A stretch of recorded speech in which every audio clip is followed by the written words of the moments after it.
Bine ai venit la Worship Piano România! Aici învățăm să cântăm spre slava lui Dumnezeu.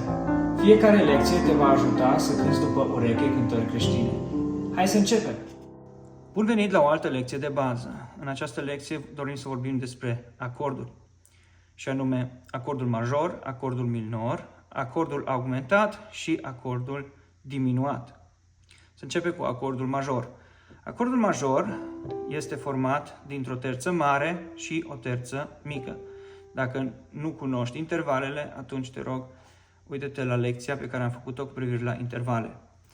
Terța mare și apoi o terță mică. Apoi, un acord minor este format dintr-o terță mică și apoi o terță mare. Apoi, un acord augmentat are două terțe mari. Acesta este un acord augmentat și un acord diminuat are două terțe mici.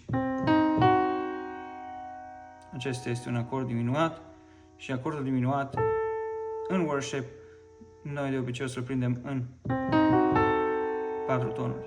Acestea sunt acordurile.